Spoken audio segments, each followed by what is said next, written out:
Hi everyone! So, seryosong usapin muna tayo. Sa mga hindi nakakakilala sa akin, ako nga pala si Abra.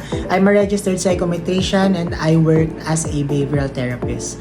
So, the purpose of making this video is that may nakita kasi akong article na pinablish ng ABS-CBN recently, which is this one. Ayan, so tumutukoy kasi dyan, sinasabi nila na parami na ng parami yung kaso ng mga taong with autism or yung ASD, Autism Spectrum Disorder. So naalala ko lang din, working as a behavioral therapist, marami akong mga cases na na-handle na nakausap ko yung parents nila tapos sinasabi nila sa akin na in denial daw din talaga sila at first.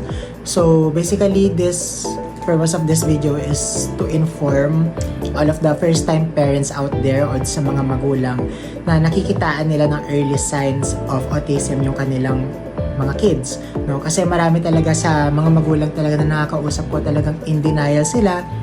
Sinasabi nila na matututunan din yan or delay lang sila, nalilate lang yung pagtuto nila ng mga language ng pagko-communicate, which is mas mahirap kasi kapag ganun, no?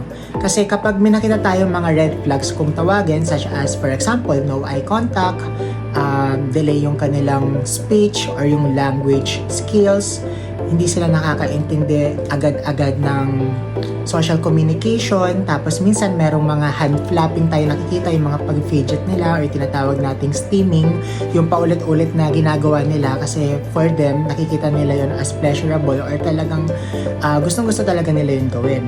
Tapos, yung mga red flag kasi na yon is enough para bigyan natin sila ng chance ipa-check up sa isang developmental pedia or DepEd para mabigyan natin sila ng mga early interventions or yung mga therapy, malagay natin sila sa special education.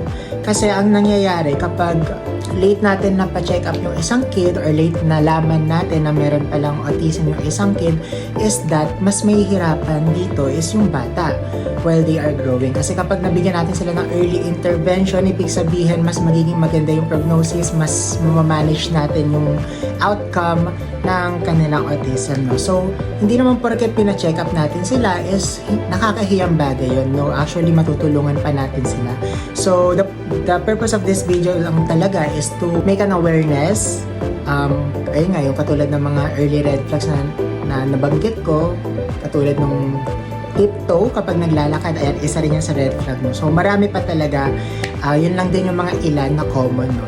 Panawagan ko sa video na to is to urge every parent na nakikitaan talaga nila ng signs ng kids nila kasi mas magiging mahirap kapag late natin sila nabigyan ng mga interventions or late natin nalaman. Meron na pala silang ASD. Actually, kahit hindi lang ASD, kahit ADHD, GDD, Global Developmental Delay, or any other neurodevelopmental issues.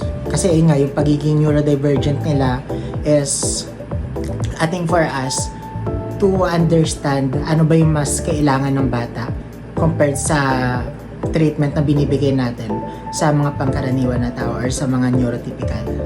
Ayun lang naman. So yeah, thank you for listening and remember that mental health matters.